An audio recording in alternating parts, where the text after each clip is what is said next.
107회 전산회계 1급 실무 문제 중 문제 2번의 일반점표와 결산 문제 중 수동 결산을 풀이하겠습니다. 결산 중에서도 좀 특이한 자동 결산도 같이 풀이하도록 하겠습니다. 자, 7월 3일 거.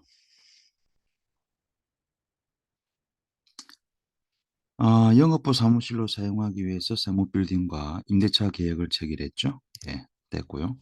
보증금인데 계약금으로 이체 지급했답니다. 미지급금 안 잡고 계약금 지급하는 것만 처리합니다. 승급금 60 대변의 보통예금이죠. 60 지급했습니다. 승급금 계약금 달아주세요. 세무빌딩. 자, 계약금 지급하는 겁니다. 예.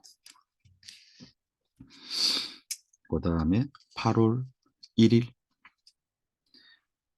하나카드에 치르분 매출대금 350만원.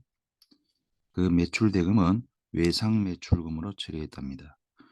이것이 수수료 2% 차감한 나머지가 보통예금에 입금되었습니다. 그러면 대변의 외상매출금 350만원에 외상매출금 거래처가 하나카드죠. 자, 수수료 2% 할인하고 차감하고 수수료 비용이죠. 2%면은 7만원 되겠네요. 수수료 비용 7만원. 자, 나머지는 뭐 처리할까요? 보통예금 입금되었죠? 보통예금 땡땡땡 이렇게 잡아주면 되겠죠?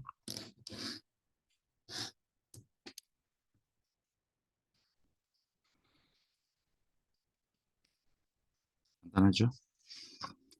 8월 16일. 자, 퇴직연금입니다. 예. 직원이 퇴사를 했답니다. 이런 문제는 회계 1급에서는 처음 나왔습니다. 항상 설정하는 분계만 나오다가 지급하네요. 모든 직원에 대해서 확정급여형으로 가입을 했답니다. 확정급여형이면 이렇게 있다 이 말이죠. 퇴직연금 운용자산이 설정되어 있는 거야. 그죠? 자변의 퇴직연금 운용자산 5,200 이렇게 설정이 되어 있다. 그런데 직원이 퇴직이 발생했죠. 그래서 880만 원을 지급해 줘야 됩니다. 어떻게? 여기서 감수하면 되죠. 이렇게. 그죠? 연락하면 되죠. 금융기관에 가입한 장소에. 그러면 어떻게 되겠죠? 퇴직연금 운용자산이 880이 감소되겠죠. 그럼 차변이 뭐냐는 거죠. 요때 이 문제가 처음 나왔습니다. 지급하는 건 항상 설정하는 것만 나왔다가 자, 지급했을 때 퇴직급여 비용으로 잡아주면 되겠습니다. 영업부 직원이죠. 800번대 퇴직급여.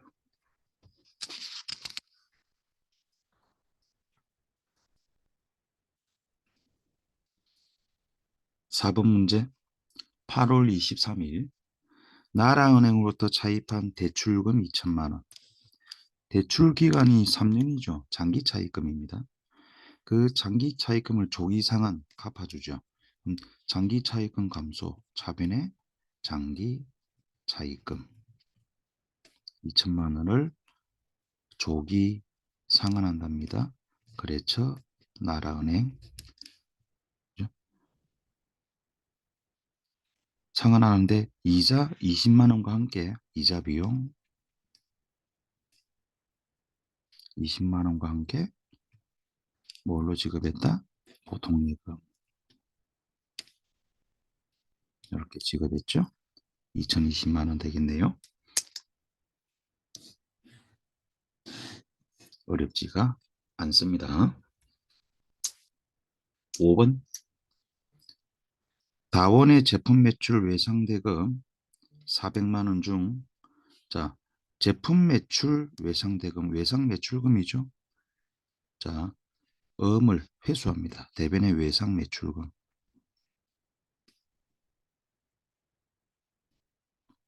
외상 매출금 400,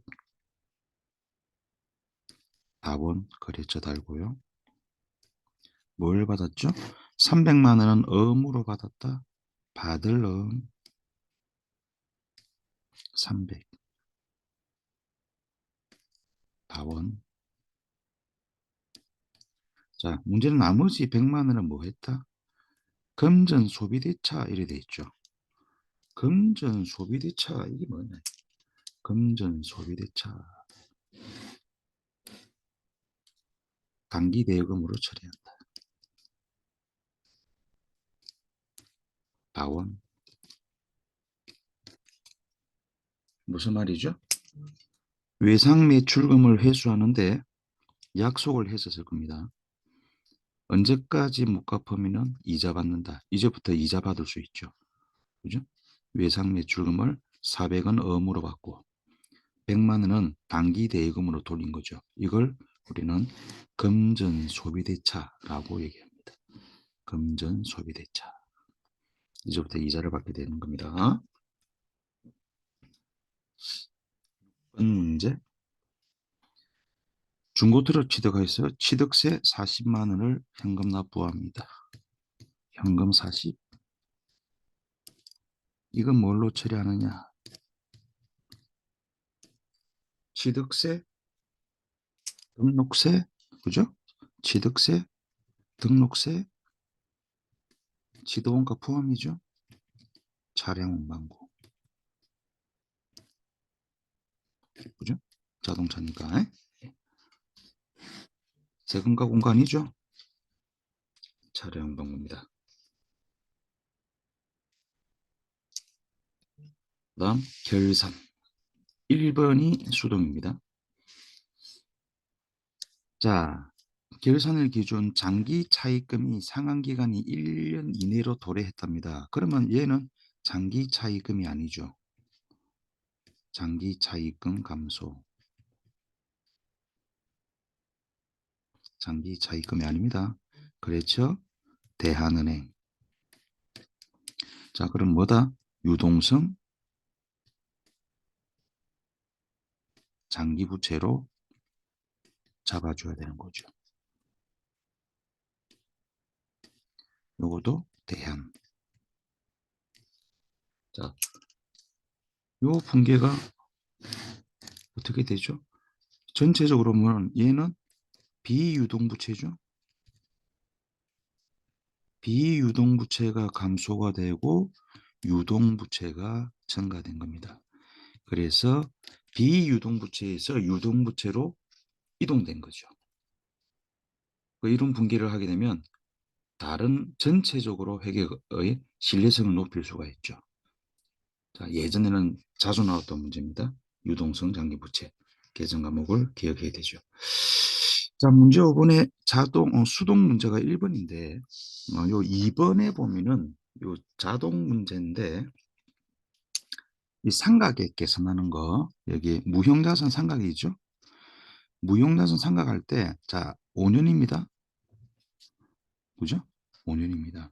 그런데 문제를 풀 때 항상 조심해야 되는 게 저 5년을 나누기 5년을 할 경우를 있고 이렇게 삼각이 나올 경우가 있고 나누기 5를 했을 때 그런데 나누기 4를 했을 때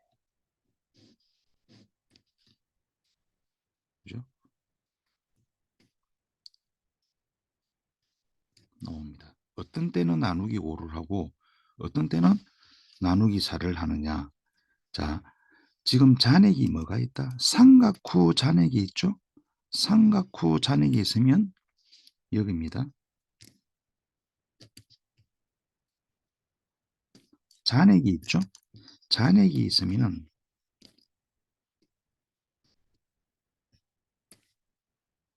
잔액이 있으면 5 하면 안 됩니다. 잔액 5 하면 안 됩니다. 4입니다. 그러니까 미삼각 잔액 나누기 미삼각 회수죠.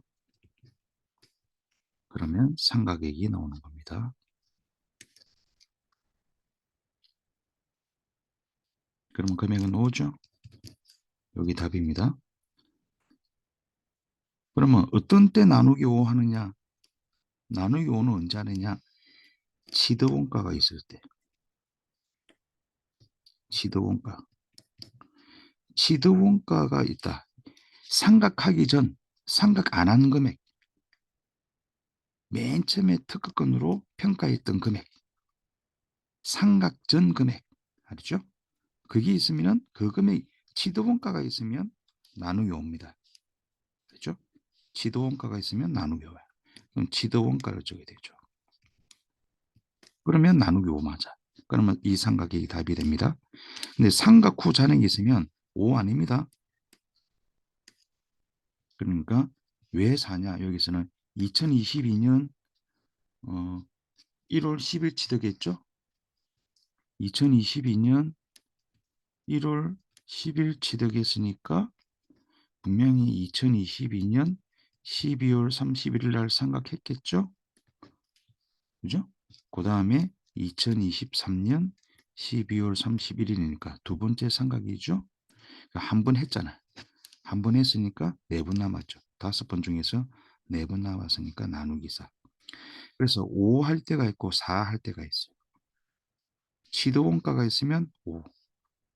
삼각후 잔액이 있으면 5 아니다. 4가 될 수도 있고 3이 될 수도 있습니다. 예. 여기에서는 삼각후 잔액이니까 5가 아니다. 주의하면 되겠죠? 수고하셨습니다.